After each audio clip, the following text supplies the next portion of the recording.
and remembering their confusion and how they, like us,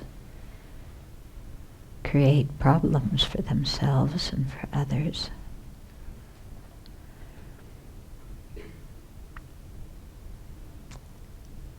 But acknowledging that we have the fortune to have met the Buddha's Dharma, which accurately talks about this very tragic situation and shows us a clear way out of it. So we're incredibly fortunate, and it's important that we use our fortune wisely and not squander it in distraction.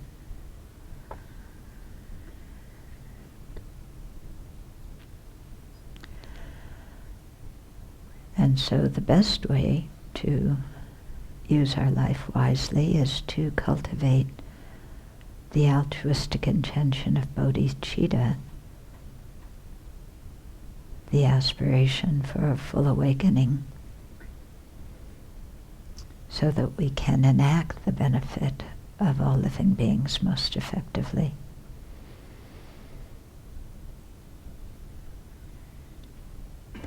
And although awakening may be a long way off, that doesn't matter, because we're going in a very useful and noble direction.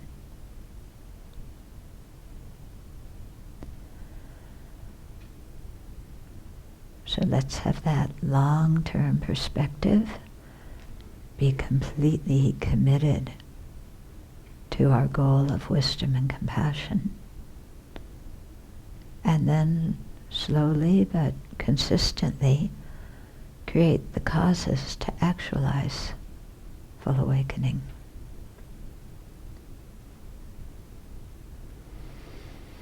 And in that way we can have a sense of fulfillment and satisfaction as we practice the path,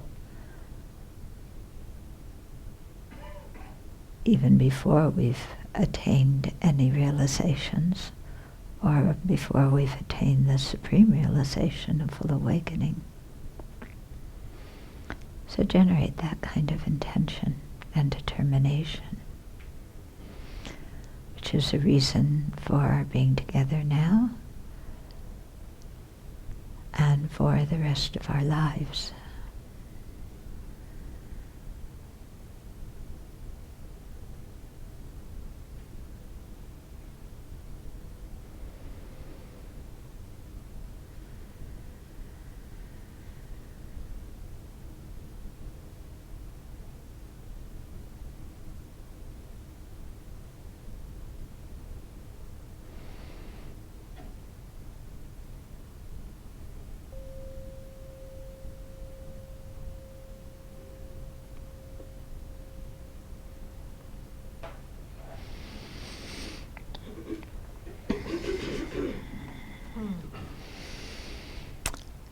So I guess the expected thing for me to do is to say Happy New Year. But personally speaking, today doesn't feel much different than yesterday. And the whole idea of a new year is something that is conceptually created by our minds. You know, Chinese New Year is in a few weeks. Tibetan New Year is the month after that. You know, Jewish New Year is in the autumn. Isn't New Year just a creation of our minds? But in creating that, we give it a whole lot of meaning. And so, what do people do around the New Year in the West? Yeah, if you were all out in the unreal world, you would probably be drunk by now with a hangover. Yeah, isn't that what, you know, the social pressure of society tells you need to do on New Year's, is to drink until you can't stand up. Yeah? Is that wisdom? Yeah? It's really foolishness, isn't it? And how many people have died in car accidents since yesterday morning to today morning because of drinking? Yeah, and all those people yesterday morning thought, oh, it's New Year's, it's going to be fun. And this morning, they're either in another life or in the intermediate state. Yeah, and how many people who have lives, even though they're still alive, have been really affected by car accidents, you know, when one or the other person has been drinking or drugging. Yeah, it's really something when you think of it, you know. And yet, year after year on New Year's Eve, people do the same stupid thing. Yeah, and the reason is, I'm gonna have fun. Now, is getting drunk having fun? Yeah, I think that requires some analysis on our part. Yeah, I'll just tell you my experience. I decided the freshman year of college that, I really needed to get drunk to see what it was like, you know? So I went to a party, I got plastered, and that was the first time I got drunk and the last time I ever drank. It was so awful afterwards. I mean, just first of all, being plastered didn't feel very good. Yeah. And then just that whole night and the next morning, didn't feel very good. So then it made me think, well, why do people want to do this? Anybody else have stories of what happened when they got plastered? Shall I call on a few of you to tell some stories? Okay, Dan, why don't we start here and go across?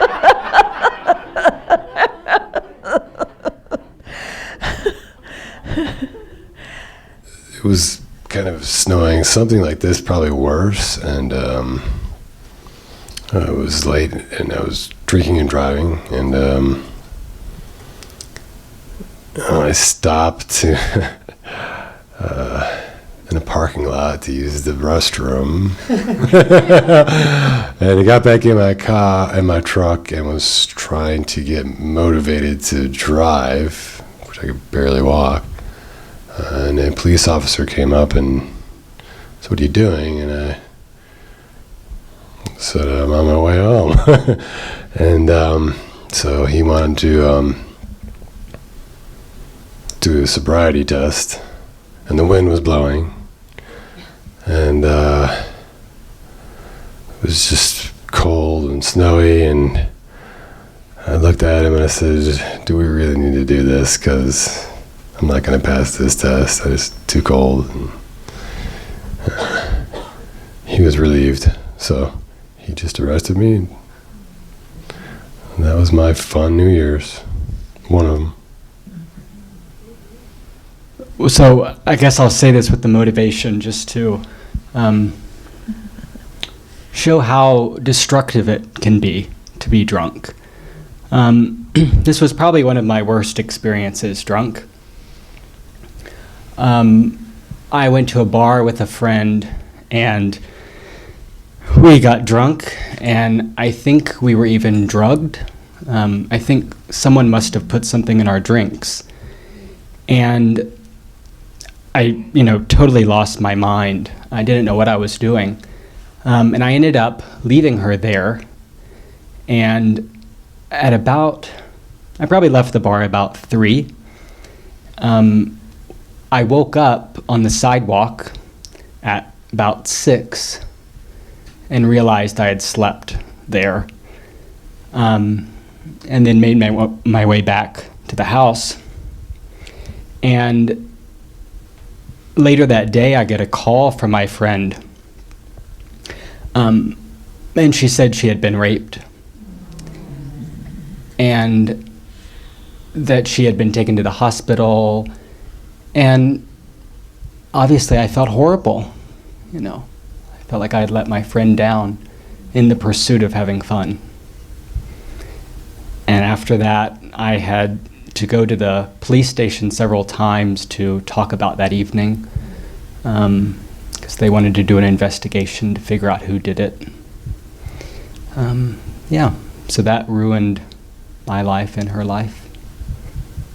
For the New Year's, I've decided I want to give a shot being sober for the whole year. I actually quit alcohol and cigarettes cold turkey right before I came here, so I'm pretty tired. The last time I drank was for my work party, and we all ended up getting really drunk. And I ended up drinking and driving for the first time, and oh my God, that was the stupidest thing I've ever done. I ended up popping a tire.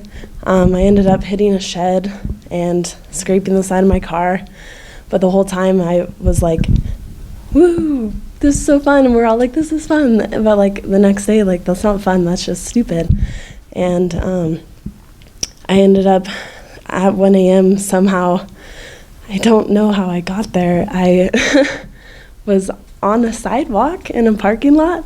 I think I tried to go through a parking lot, I thought, and I banked my car on the sidewalk, and I couldn't get it off, and a guy came up, and he was saying he was going to call the cops on me, and that scared me. It completely terrified me, and so I was trying to, like, rock my car off the sidewalk, and I ended up, like, I told myself, I was like, I'm too drunk to keep driving. I pulled in an alleyway, and I, like, slept in an alleyway, and some creepy guy came and like knocked on my window in the middle of the night, and just like weird stuff was happening. And the next day I was like really hungover. I was really sick all day, and I don't know, that was just like a huge realization for me that night. Like, I don't need to drink to have fun, because none of that was fun. None of it was fun at all. And I think if more than anything, it was just the pressure to like let loose and lower your inhibitions, but in the end it wasn't fun. Yeah. Not at all. It's incredible, that societal pressure that we have, you know, that says, oh, this is fun, but our own experience doesn't jive with what society's telling us. So I can remember a New Year's Eve where we started drinking about 4 o'clock in the afternoon, and that wasn't really enough. We had to add some drugs to that mixture. So we dropped acid, which was very prevalent at the time that I was in high school, my senior year, and so the thing is, I don't remember the rest of that night. I remember being in my driveway in the morning with my clothes on inside out. My purse was gone. I didn't know where my friends were. And I sobered up really quickly then. And it was not fun. It was not fun. Yeah. Okay. I want to thank all of you for sharing those stories. It's sometimes difficult to say that in front of a group, but I think everybody here understands and has, in one way or another, been in the same boat. Yeah? So, you know, often when we have the thing of taking the 5 precepts, and the 5th one is to not take intoxicants, and that's the one that people really get stuck on. Yeah, okay, I'll stop killing, I'll stop stealing, but stop taking intoxicants. No, you know, and yet I think it's really good to kind of hear these stories and reflect on our own experiences, and then ask ourselves why we keep drinking and drugging. You know, what is it we're trying to accomplish? Yeah. Because we do things for a purpose. So what is it we're trying to accomplish? Is it just to fit in with whoever we happen to be around? Or is it to loosen up? What does that mean? Yeah? To loosen up and relax. What was it? So what's the outcome of loosening up and relaxing by drinking and drugging? Is you say and do all sorts of things that you wish you hadn't said and done. Yeah. So I think we actually need to look at what does relaxing mean? Because the things we do to relax aren't so relaxing, are they? Yeah. I mean, if you wind up drunk in any of these experiences you're talking about, or taking drugs, yeah, then are you really relaxed at the end? Or, we say we come home from work and we sit down and then we scroll either the internet or the TV stations, oh, I want to relax. Is that relaxing? The images you see or what you read, does it really relax your mind? Or does it distract the mind? Yeah. So I think it's very helpful to actually look at what does relaxing mean.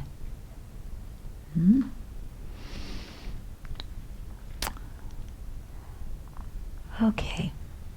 So let's leave New Year's Eve behind. Today's New Year's Day, and we have Vajrasattvas falling from the sky. Yeah.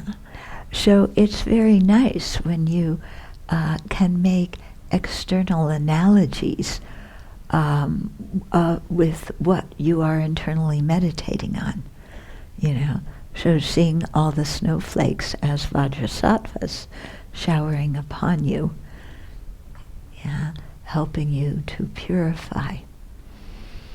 So the question often comes, well, what does purification mean? Yeah, and how do you know that you've purified? I remember asking these repeatedly before I did a 3-month Vajrasattva retreat after I had known the Dharma not even a year. And people would say, well, you just know when you've purified. That didn't satisfy me. But it wound up to be kind of true. Yeah, in the sense, that when you repeatedly do the 4 opponent powers of regret, restoring the relationship, making a determination to avoid the action again, and doing some kind of remedial behavior, when you do these repeatedly, like you do in a retreat situation, and especially a long retreat, it changes your mind. It changes how you think and how you look at things. Yeah, and it makes you very aware of your actions, because you realize, gee, I'm spending a lot of time purifying things that I regret, and I could be using that time doing things that create virtue, and also realizing, gee, all that time I spent creating non-virtue, I could have been using in another way. Okay, but it's good, to do the internal cleansing. And it's a psychological, spiritual cleansing. You don't need to just have grape juice every day for 5 years, or whatever the latest thing is. It's, it's an internal cleansing. And I was thinking that purification really involves truth. Yeah, and that it involves both conventional truth and ultimate truth. Conventional truth in the sense that to purify we have to be very honest with ourselves. Yeah, not exaggerating our mistakes, but not underplaying them too. Okay, so we usually tend to exaggerate things or, ignore them. So somewhere in between, to get to the point of, well, what is really true in this situation? In other words, what is my responsibility and what is not my responsibility? And to own our responsibility, and figure out how to change, but not to accept what isn't our responsibility by, for example, feeling guilty because somebody else is unhappy with us. Yeah. We have to regret our own negative intentions that hurt others. But when we haven't had the intention to hurt them, but somebody is unhappy with us, we don't need to accept responsibility for that because we had no intention. Okay? And we can't control other people's minds and their projections on us. Okay? So, learning to really be honest, and in my own experience, because purification often involves really asking myself, well, what was my intention for doing what I did? Yeah. And sometimes to see that I don't really know what my intention was. And sometimes it takes me months or even years to figure out really why I did something. What was the real intention behind that? Yeah. And so to stay with that process, we can't hammer away at ourselves. Why did I do this? Why did I do this? Why? That doesn't do any good. Okay? But just to leave the space and so that we can revisit things from time to time and maybe gain a better understanding of how our mind works and why, what are thoughts that we've been having that we haven't recognized, and what are feelings and needs that have been there that we haven't recognized, but that have been propelling our actions. So sometimes it takes us a while to figure these things out. Yeah, but we can slowly chip away at them. Yeah, and I also find in my own experience, like I was saying yesterday, to look at the things, the affliction in your life that causes you the most trouble and really focus on that one, and learning how to manage it and how to overcome it slowly. That in the process of doing that, some things I have to revisit, over the years. It isn't like I just I think about something once, go through the four opponent powers, okay, that's done, what's next? Because some of these habits are quite deep, and then I see them coming up in different forms over time, and to really look at them more closely, and what's really going on in my mind. How is my mind working? Yeah?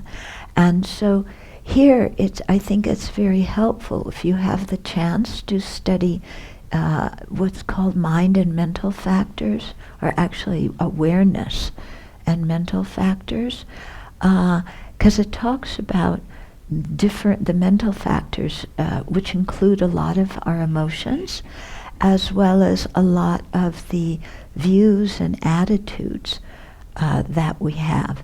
And some of these emotions and views and attitudes are virtuous, that we want to cultivate on the path, and some are ones that we want to overcome on the path. So by studying this, it kind of gives us names for some of the things that might be going on, the mental states that we might be having. Okay?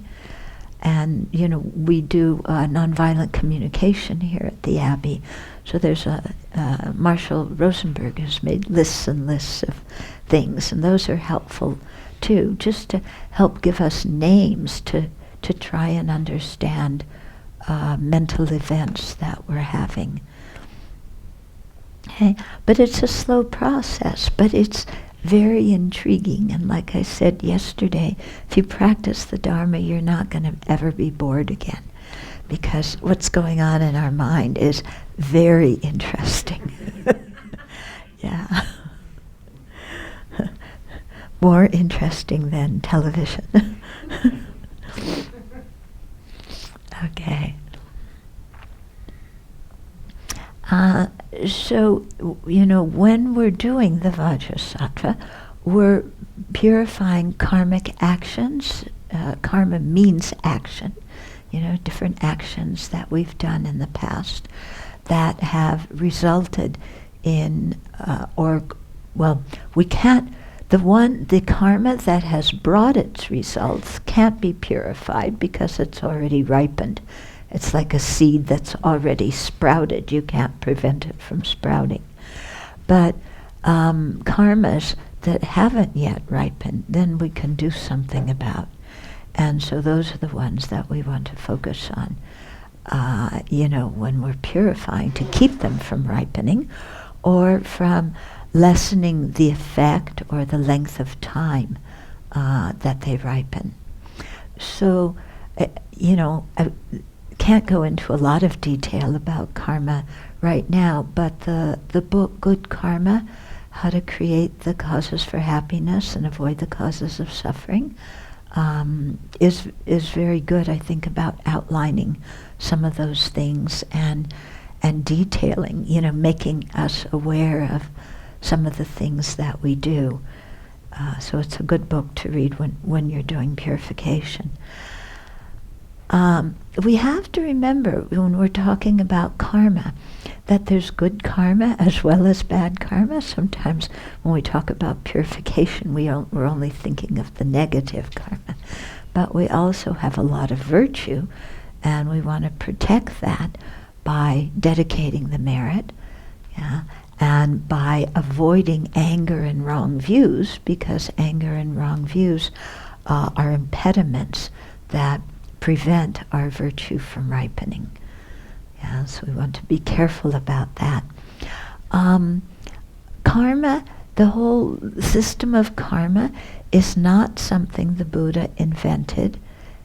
It's just something the Buddha described. It's like a natural function, like the law of gravity or the, different biological and chemical things where there's cause and effect. And so karma is simply a system of cause and effect.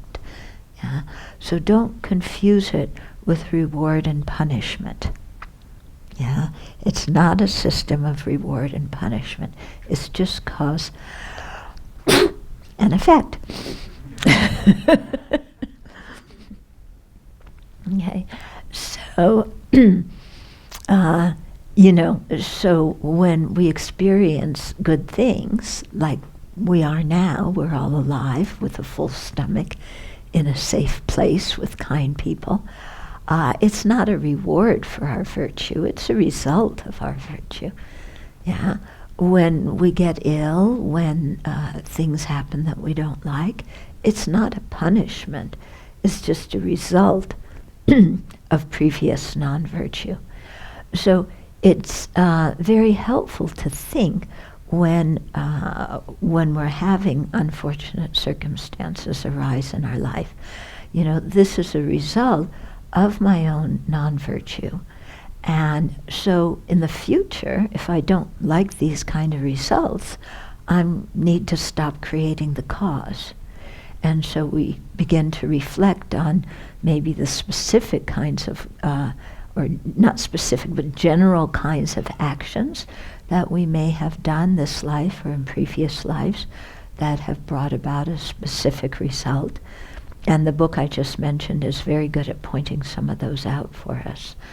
And then, becoming more aware, I don't like the result, therefore I have to be really careful not to do these particular actions again.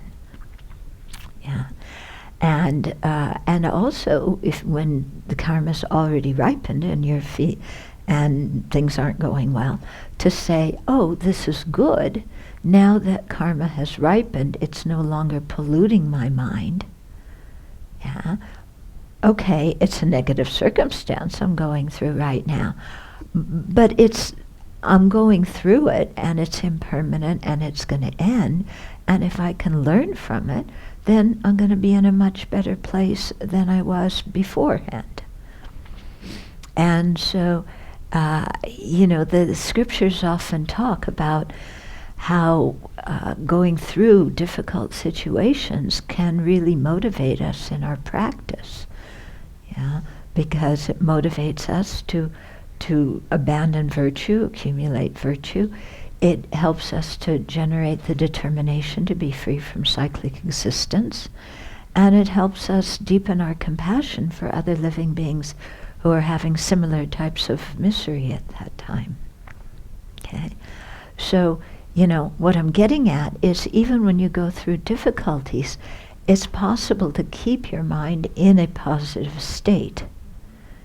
You don't have to succumb to anger and frustration and depression and disappointment. We can integrate the Dharma practice with these experiences. So there's a whole system of teaching called Lojong in Tibetan, or mind training, that talks about this, which again we can't do in a whole weekend, but I'm referring things to you for future times. So I wanted to talk a little bit about the visualization. Could I borrow somebody's book?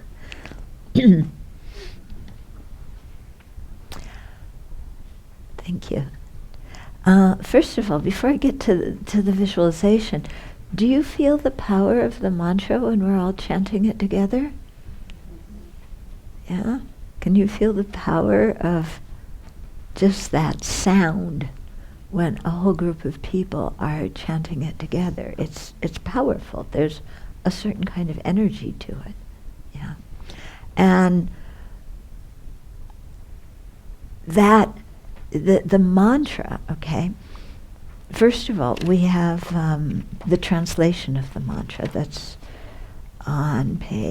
starts on page 41 of the Red Book. Yeah. But, so you can think of what the mantra means. You can read that and see the literal translation. But the mantras are always said in Sanskrit, which was the original language they were spoken in. The idea being that when you have a Buddha like Vajrasattva, who's in deep meditative equipoise on the nature of reality, and at the same time having great compassion for all living beings, the mantras are the expressions of their state of realization. Yeah, it's kind of like them saying, this is what it's like in my state. Yeah. And so we don't translate them because they're the words of a Buddha. And the vibration, the sound, has a lot to do with that. You can feel that, like I said, when we're all chanting it. And we recite the mantra. The Buddhas were expressing the mantra coming out of that state of deep contemplation. We recite the mantra trying to go the other way into that state of contemplation. Okay? So sometimes when you're reciting the mantra, you can focus more on just listening to the sound of the mantra. Sometimes you can focus more on the visualization. Yeah. They recommend doing the visualization and the mantra recitation at the same time, but sometimes, especially at the beginning, that is quite difficult. And so you may stop one or the other to focus on either one, but another way to do it is just, if you're focusing on the visualization, the mantra is more in the background. Yeah, kind of like if you're at a restaurant talking to somebody, there may be music going on, but the music is in the background and your discussion with somebody is what you're paying attention to. Other times you may focus on the sound of the mantra And then the visualization is more in the background. You know, there's a feeling of Vajrasattva being there, but you're really focusing on the mantra. Okay, so that's kind of like, you know, you're somewhere and you're aware of where you are, but you're listening to a sound, or you know, something like that. So you can play around with that a little bit. Okay, so that's just a little bit about the mantra, which is in the middle, but now I should start at the beginning. Okay, so you know, we start with the visualization, with the power of reliance, taking refuge and generating bodhicitta. So I think you described these 4 opponent powers yesterday? Yeah? Yeah? Okay. So when you're taking refuge, you're imagining Vajrasattva. And there's different ways to think of who Vajrasattva is. Okay? One way to think is as a Buddha. You know, there's a Buddha appearing in front of you, or on your head, I should say. Yeah? With a body made of light. And in that way, you can kind of relate to Vajrasattva as if he's a person. You can have your own internal discussions with Vajrasattva, yeah, who is kind of then becomes like a wisdom aspect of your own mind.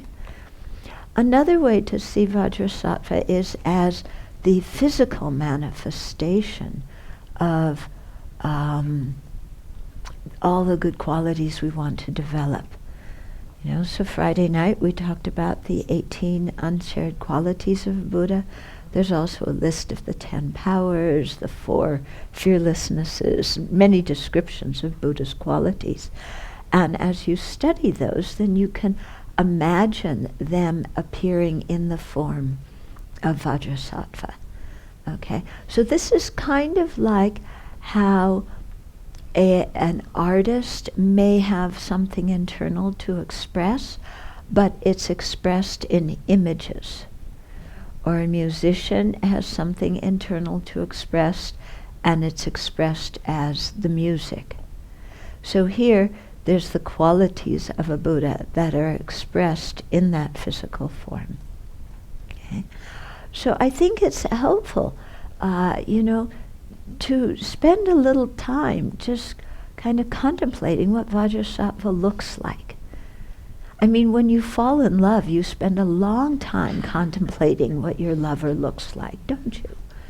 You know, you visualize them, and visualize them this and that, you know, and it just increases your attachment and obsession.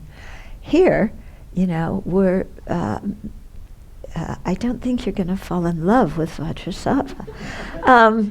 Or fall into attachment with Vajrasattva, I should say. Maybe you want to fall in love in the genuine, real meaning of love. Okay? But, you know, Vajrasattva has a white body that is made of light. Yeah? And so this is not an ordinary body.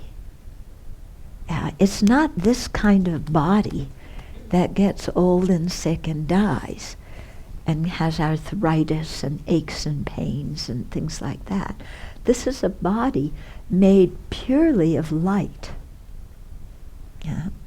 And you can visualize the symbols in Vajrasattva's body. There's a white Om at the crown, which is under the crown of your head, but inside your body. There's a red A at his throat, and then a blue hung at the center of his chest. That's called the heart chakra.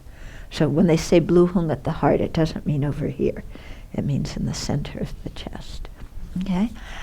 And so, you know, here's somebody with a body made of light, with light syllables made of light, yeah, inside their body. Now, this is not an ordinary body. And that white letter Om at the crown is radiating white light, and it means the purity of all physical actions. The red is emanating red light, beautiful, pure red light. That is like the manifestation or the representation of pure speech. Yeah? The blue hung at his heart, it's a very beautiful color of kind of deep royal blue color, and again radiating light, and it's the manifestation of having a very pure mind or heart. You know, and these are inside Vajrasattva's body, and he's sitting very still and relaxed at the same time. So he didn't have a drink to relax. Yeah. And he didn't take a tranquilizer to sit still, you know. But rather, you know, his whole physical demeanor is an expression of the peace and the tranquility in a mind that's completely purified, in a mind that's free of ignorance, anger, and attachment.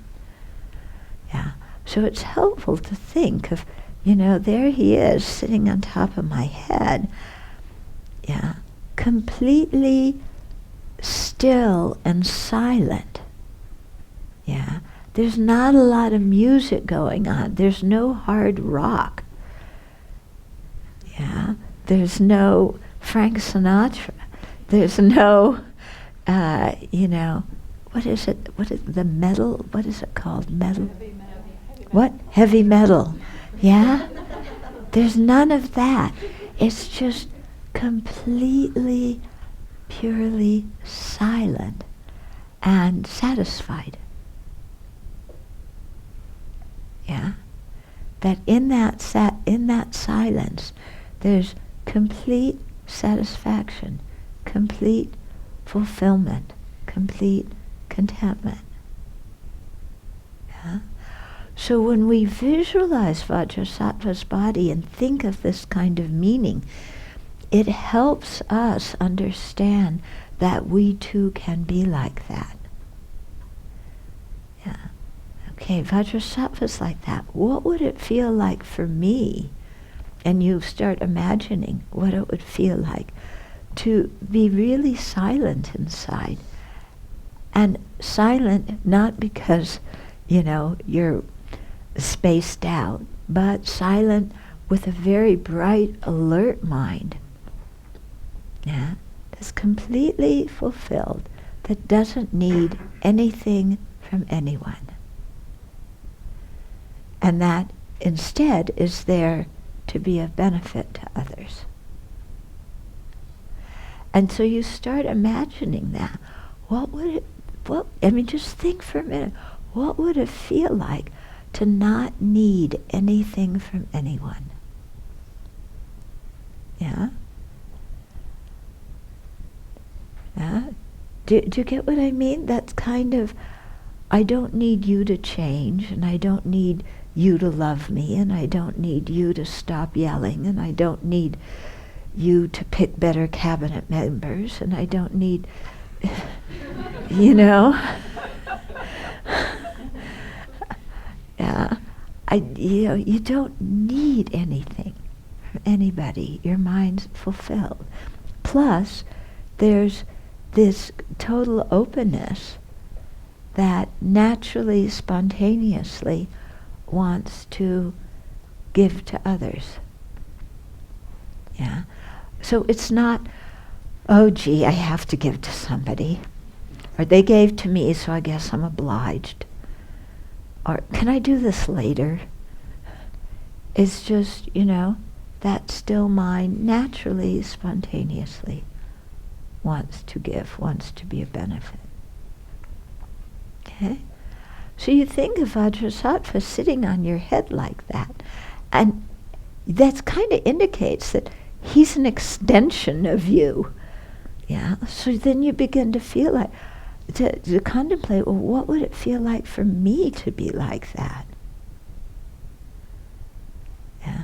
And just to even get it into our heads that it's actually possible to be like that.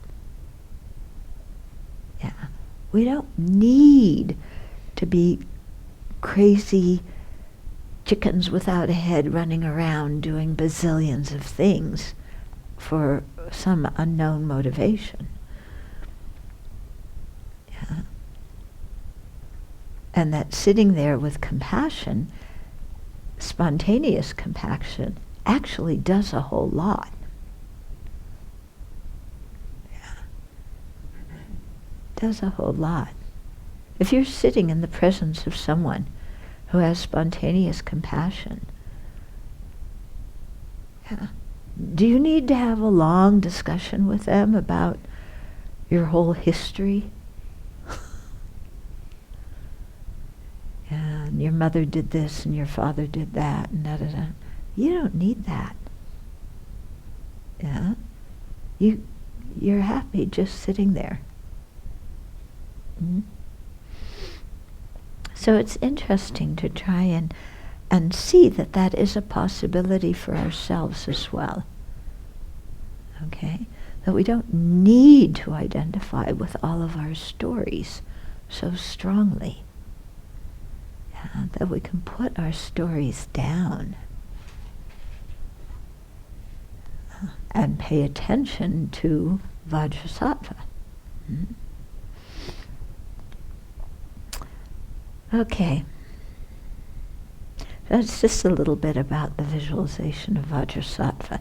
And it's important in the sadhana to remember that he's your best friend. So don't, yesterday it came up that when we're raised in a Christian culture, we tend to bring Christian concepts into Buddhism. We bring Christian guilt into Buddhism, Here, you don't bring any Christianity into any of this, okay? You're just sitting there with Vajrasattva, who has total compassion, total acceptance. He's not the Old Testament God with hellfire and, who's, I don't know, but he's not that kind of God, yeah? He's not a God that punishes and rewards and says, you've got to follow me or you're going to hell.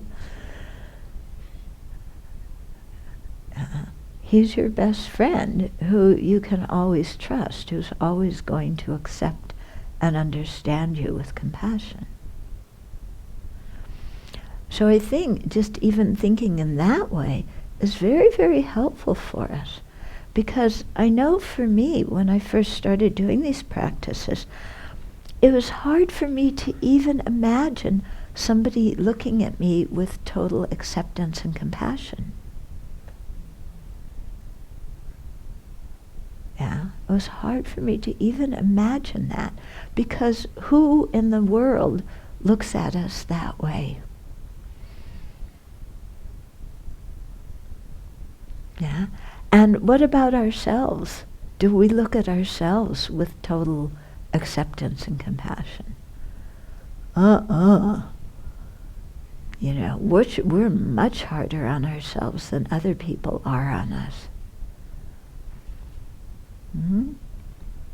So it's interesting to feel, what would it feel like? Here's somebody looking at me with complete acceptance and compassion. Can I look at myself that way? And then it's like, well, what in the world does it mean to look at myself with acceptance?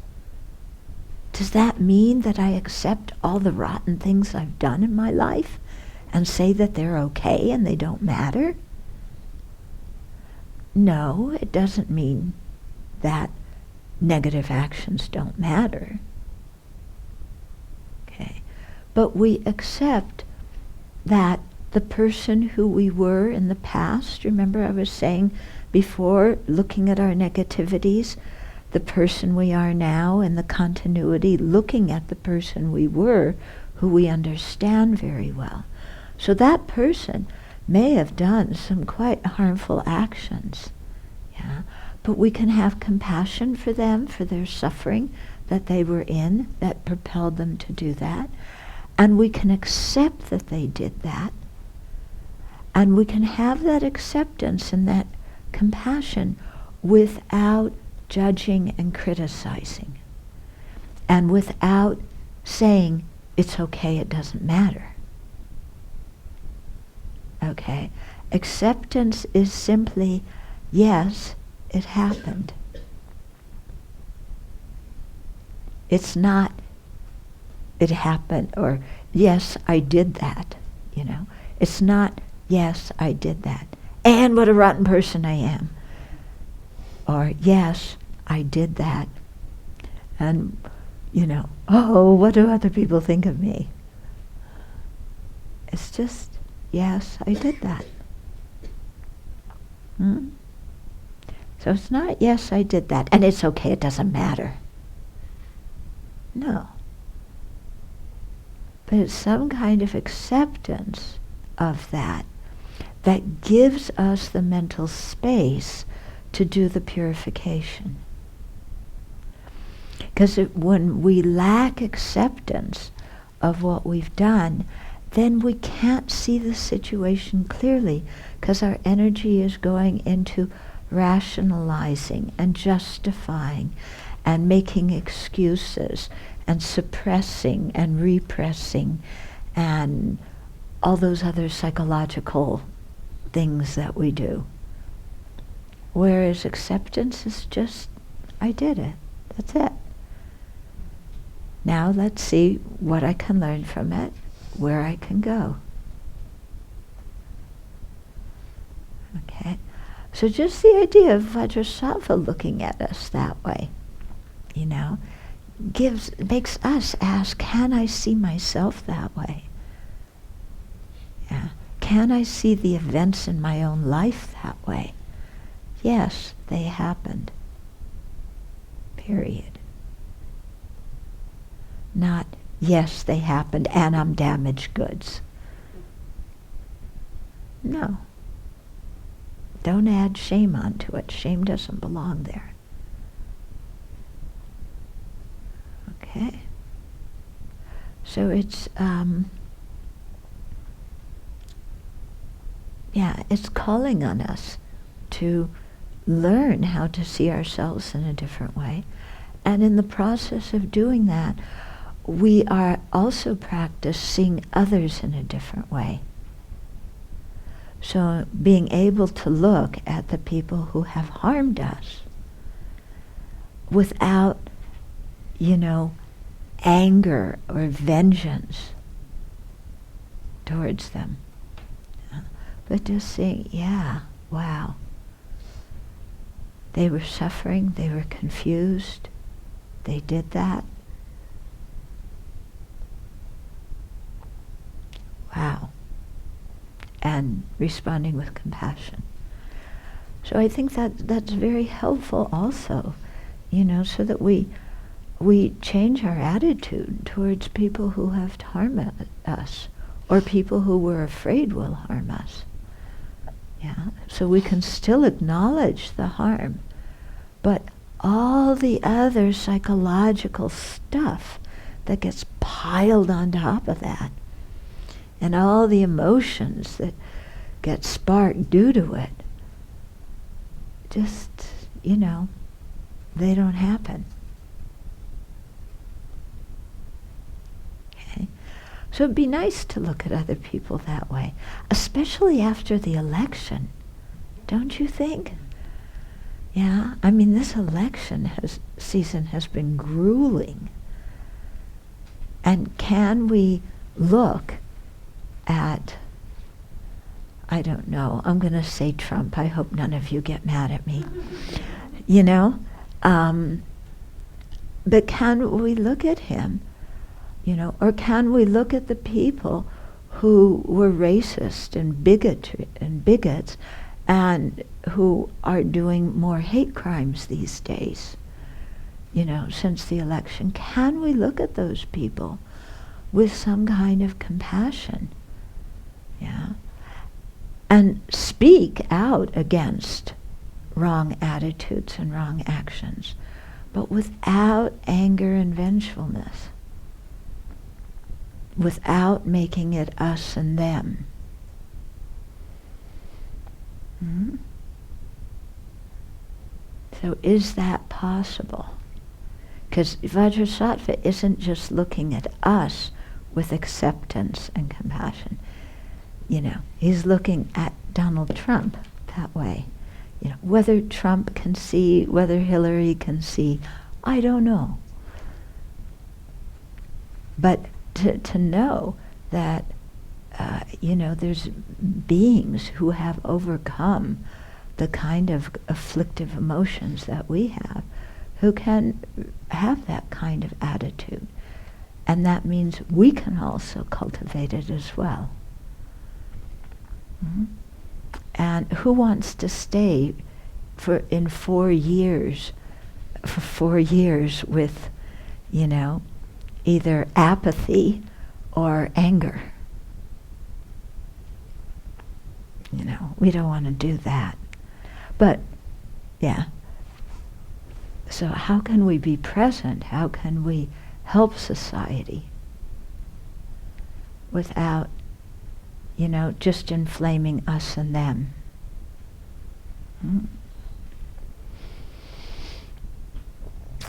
Okay. Any questions or comments so far? I have a question about shame. And I also want to say I really appreciated the courage of the people who shared at the beginning of this session. So I think for me, shame, my question is, how does Buddhists address this, especially within this context of the practice? But I think also for me, I think it gets in the way with me being able to distinguish between guilt and regret. I get really muddled. Okay. Can I ask, Kathleen, how do you define shame? What does shame mean to you? I think it's a sense of self-hatred, really.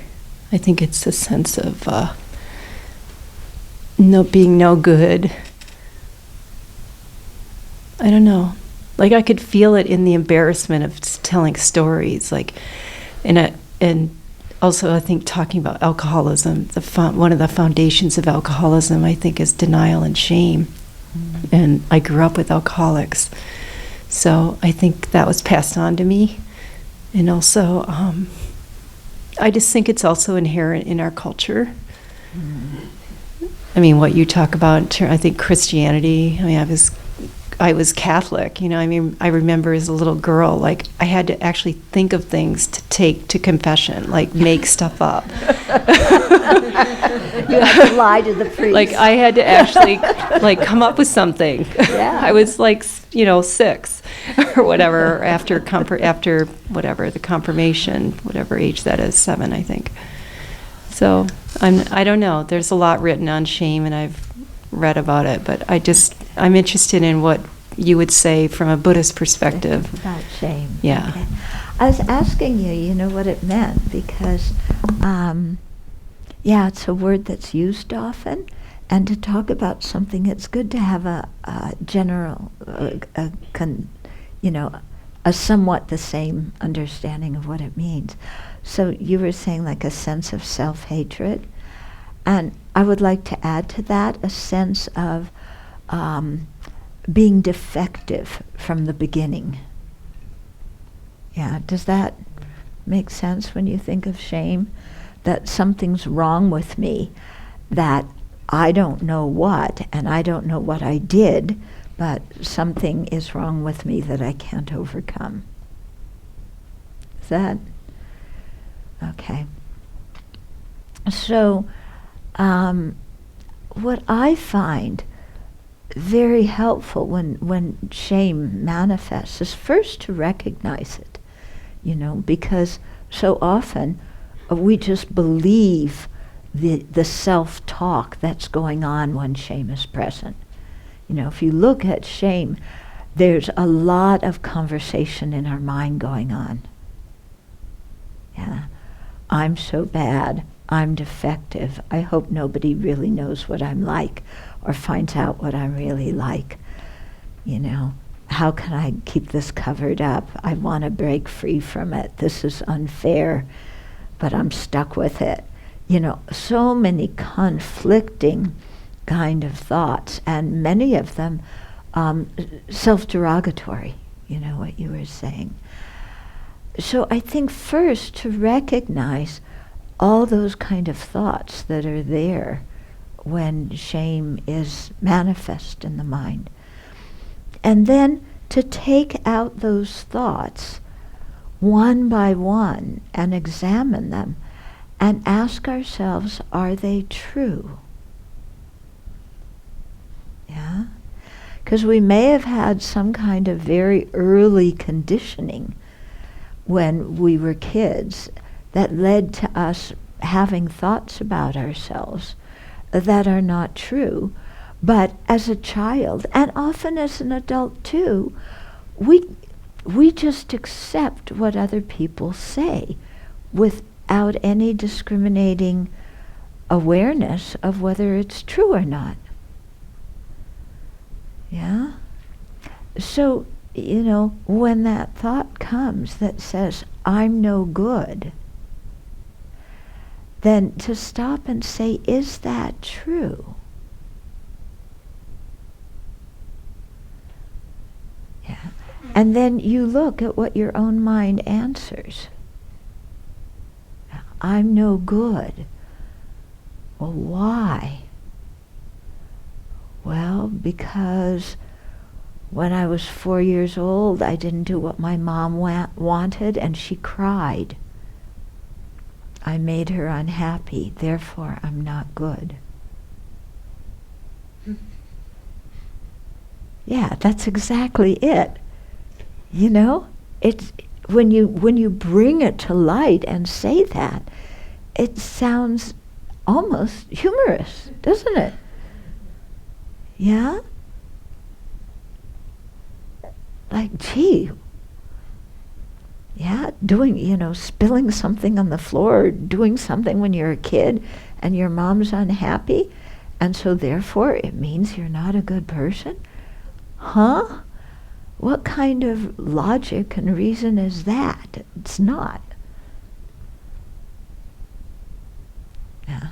And so when you bring these to light, then, and you see the twisted kind of logic or reasoning behind it, then you can look at it and say, that doesn't make any sense. That's not true at all, and just put it down. Mm-hmm. So I find that personally rather helpful, when that comes up. Or maybe, your old Catholicism comes up and, shame of, I was born a sinner and Jesus died for me. Oh, that can be a big one, can't it?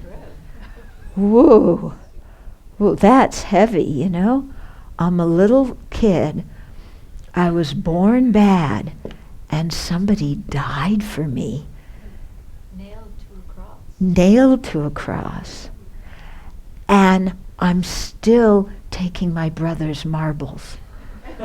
Even though he died for me and suffered on a cross, I am so unworthy because I'm still taking my brother's marbles.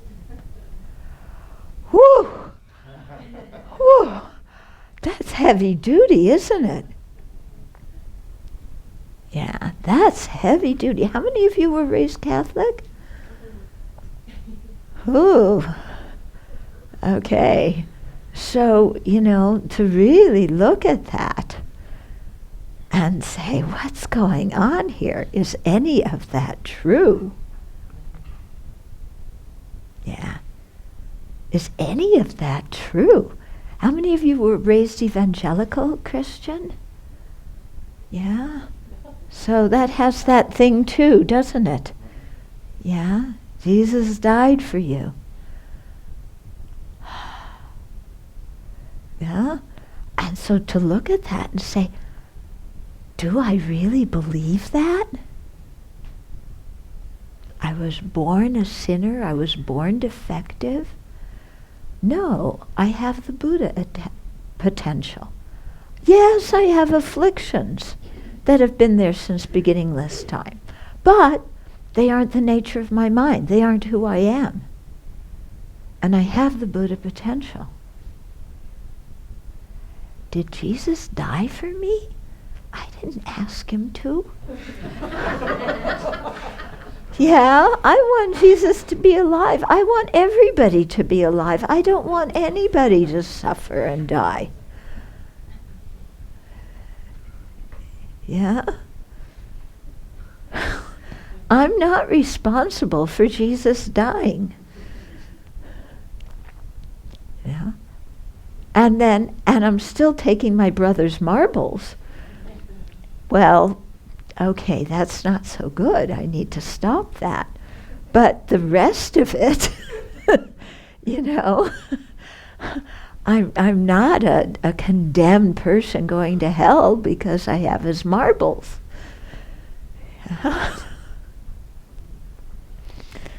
Okay, so really taking out some of that stuff, looking at it well. Well, I'd like to suggest that there's something more. Okay. And I was brought up, or not exactly brought up, but there's Unitarianism. Mm-hmm. And I was taught that you can do whatever you want. Mm-hmm. There's that. Mm-hmm. And no matter what you do, I still love you. And it sort of breeds narcissism. Mm-hmm. Can I say that? Mm-hmm. So that's that kind of, well, it doesn't matter. Like you said, that can breed a certain kind of narcissism and excusing and ignoring our harmful intentions. Yeah. So of course we want to avoid that. Yeah. If you were raised in that way, then, you know, that's what I mean by taking responsibility for things that are our responsibility. Recognizing those things and acknowledging them, but not beating ourselves up about them. Not beating ourselves up about them, but not excusing them either. And like, oh, well, it's okay, God still loves me. You know? Okay. To be constructive, the conversation of how to have a constructive conversation with someone during times of when you have a I think the root for me is anger or having a difference of opinion, but to be constructive about it. I don't want anger. I can see how unconstructive that is. Yeah. And but I'm trying to find a way of being constructive and saying something and not that's what I really would like to feel. What is that feeling, or where does it come from? So that I guess I think it's more related to my attachment to the idea of what I'm trying to say, and not to be so attached to it, but say something. Are you talking more about the political situation? Or it can be political, it could be a variety of things, but I think that's a very good example. You know, in our culture, you were talking about that, where we have, sometimes you feel like you have to say something, say if there's something, a prejudice situation going on, and you want to be able to say something, but to say something in a way that doesn't amp it up so that it's there's tension, but somehow it brings the more of a peace to the situation. Yeah. I think sometimes what I try and do in those situations is simply to say, I feel very uncomfortable the way we're talking about other people right now. Yeah, this makes me feel very uncomfortable. And then that brings awareness to the other people that how they're speaking affects other people. Yeah. If I start in with a logical refutation of their political argument, that's going to devolve into a fight. You know, they're not going to change their mind because I give them different reasons. First, before they can hear anything else that might disagree with their opinion, they have to begin seeing that what they're saying and doing can have a negative effect on the people that they care about. Yeah. Or the people that they know. And so to simply say, I feel uncomfortable talking about other people in that way. Yeah. You can just leave it at that, or you can say, I prefer to look at people's good side, or I prefer to give people, what is it called, the benefit of the doubt, and approach people with a positive attitude. So basically talking about yourself. If you talk about them, if you talk about their attitude, chances are they'll shut down.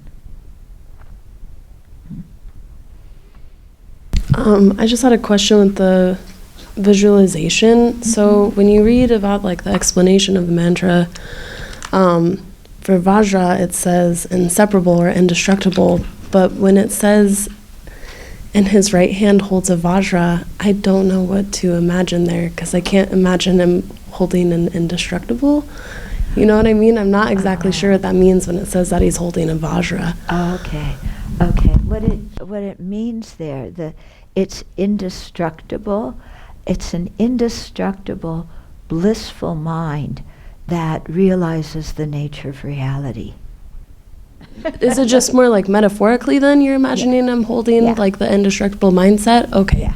that makes more sense. It's thinking more of the mental aspect. Okay, thank you. But you can see the symbol on the statue. And he's holding a Vajra. Yeah, he is holding a Vajra.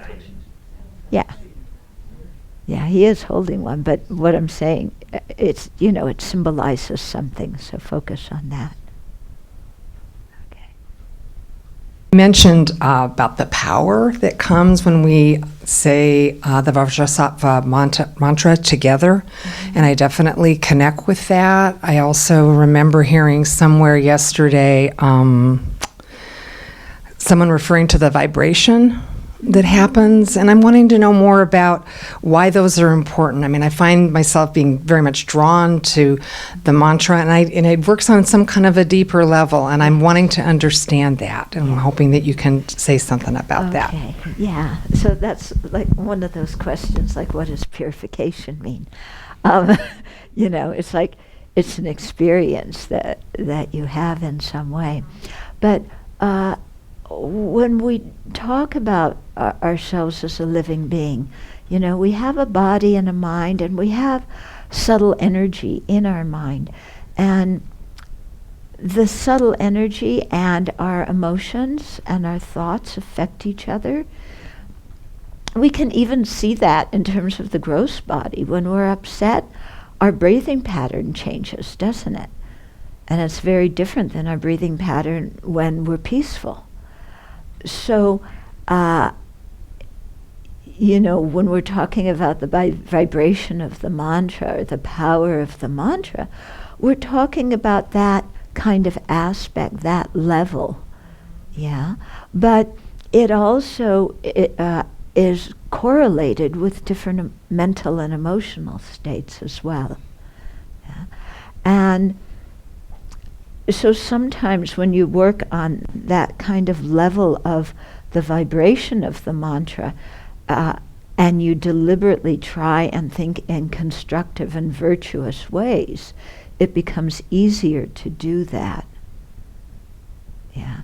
I mean, when you're listening to what is it, metal? Heavy metal. Yeah, I should know that. Metal is heavy, isn't it? Yeah, so when you're listening to heavy metal or hard rock or whatever, there's a vibration to it. You can the guy who's playing it in the car next to you at a stoplight, you're going from his radio, Okay, is that a vibration that brings peace and tranquility in you? Yeah? So, yeah, now somebody will criticize me because I don't like their music and I'm prejudiced against their music and I don't understand them. Okay, I'm an old fogey, I admit it. Yeah, but sound has a vibration to it that can evoke, very peaceful and blissful states of mind. It can evoke anger. It can evoke lust. Okay? So here when you're chanting the mantra, since it's something a Buddha said from those deep meditation states, it's evoking some kind of virtuous state or feeling inside of you that you want to then enhance and go along with. Yeah. Sometimes, I must admit, when I do mantra, I could feel that my energy and the mantra energy are not in sync. Yeah, and that's like, well, of course, look what's going on in my mind most of the day. Yeah, if I have a lot of rubbish going on in my mind, then, that's affecting the wind energies, or the chi, you could say. And so that and the sound of the mantra are not going to be in sync. Yeah. If I do some purification practice in the 4 opponent powers, or if I really try and settle into the sound of the mantra, then I can bring them back into sync. Adding on to that question, I was curious about, so when I learned the mantra, I was doing it in a group setting, and so I was doing it in my head. And mostly that's, what I've continued. And of course, there's a difference when I'm doing it out loud. So my question is, what is the benefit? Like, is there a benefit of doing it out loud if I'm by myself and I have housemates and I'm trying to, in the morning not wake people up, that kind of thing? Okay, well, I think you know the answer to that. Yeah. Yeah. So you use out loud and silently, at different times when it's appropriate. Out loud has a certain energy, yeah, but also when you can do it more quietly, maybe just moving your lips, barely making a sound, it has a different kind of energy in you. Yeah. So you can play with it and try it different ways according to what you need at a specific time. Yeah, I've noticed that I don't have the mic, but I can speak really close. When I'm doing it here aloud, I'm finding it harder to concentrate than when I'm doing it, Uh-huh. Yeah, that may be because you're used to doing it silently. Yeah. So that's fine. Yeah. Do it silently. So I had a question about purification. And so in the sadhana, it says, my spiritual child of the essence, your degenerated negativities and vows have been completely purified. So that trips me up a little bit because my understanding is that, kind of a two-part question, is that it's not completely purified, it's been mitigated or lessened to some extent, the results of that. And then, so if it's not completely purified, my question would be then, is that because we're responsible for cutting the afflictions out at their root? Okay. Yeah. Okay. So when Vajrasattva is saying your degenerated precepts and so on have been completely purified, well, is Vajrasattva lying? Because that's not true. That hasn't happened. So this has to do with the psychological intent of the practice. Okay? So psychologically, if we say to ourselves, it's been completely purified, or we think of Vajrasattva, who's a Buddha, who knows reality, saying it's completely purified, it helps us let it go. It helps us forgive ourselves. So it lightens that load. Yeah, so I think it's important, to really think of Vajrasattva saying that. Because that helps us to release it, which is part of the process of purification. But at the same time, when you're doing the sadhana, you think like that, okay? Then you also realize that it hasn't been completely purified. So you need to continue to do purification. Okay? But you can think those two things at different times and see that they're not really contradictory. That in the situation of the sadhana, if Vajrasattva said to you, well, you knocked off a little bit of suffering there.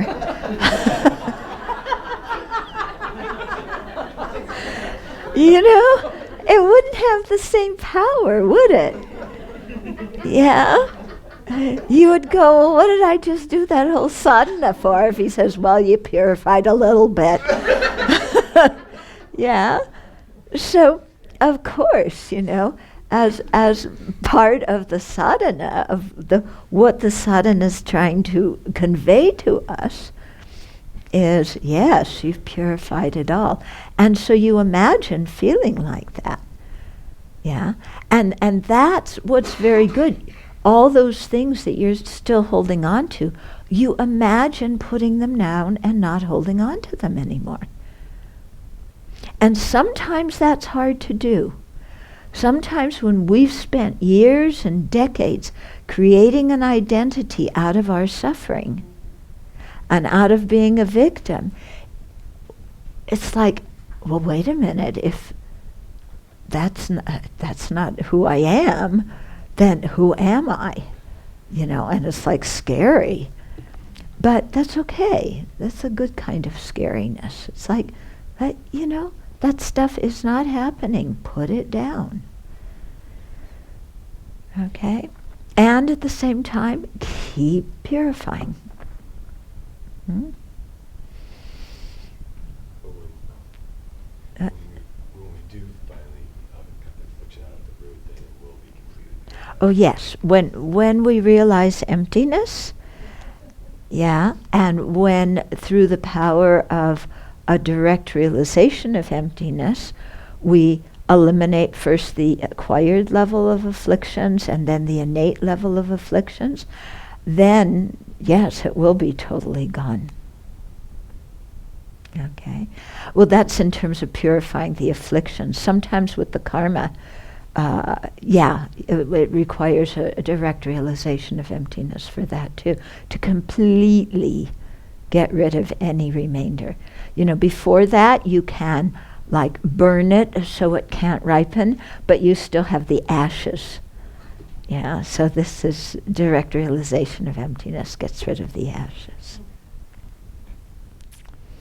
Yesterday, during the second session or afternoon session, there was a question about the darkness at our heart, that during the mind purification, we're imagining the light coming in and eliminating that darkness. And the question was, I think, around, is it important that it's just at our heart? And what that made me just think about was the significance of kind of bringing our attention and energy to the heart chakra, and focus there. I'm just wondering if you'd talk a little bit more about the significance of that. Okay. Usually when we say things, we say, somebody's speaking from the heart. Yeah? Or I feel that deep in my heart. So it's kind of like our heart is the real, where things are really going on. In the death process, they say all the wind energy absorbs at the heart, and then death occurs. Okay? And so often when we feel pain, oh, I really hurt. Unless you go, oh, I really hurt because I have a headache, or I really hurt because my hip is, hurting, something like that. So the heart chakra is quite important. At the same time, we need to be very, very delicate. The heart chakra is very delicate, and we should not put too much emphasis there when we're meditating. Yeah. So, when you're doing that meditation and you're thinking, how is it worded here? Your afflictions and latencies of mental negativities appear as darkness at your heart. Okay, when struck by the forceful stream of light and nectar, the darkness instantly vanishes, like turning on a light in a room. You don't want to sit there and feel darkness and heaviness at your heart for a while, because that's going to affect you emotionally. And it's also going to brings the energy here, and it can make it hurt here. So you don't want to spend a lot of time like visualizing all that darkness at your heart. Yeah. You just imagine that there's just this general kind of darkness. And it can be all throughout your body. It doesn't have to be at your heart. And especially if you're sick or you're injured, you can imagine the darkness being at the point of the injury or the point of the sickness. But the idea is the same, that through the light and nectar from Vajrasattva, this just vanishes. Okay, it vanishes. But don't spend a lot of time focusing here, because it will start to hurt, and you don't want to go into that. Okay, does that make some sense? Okay.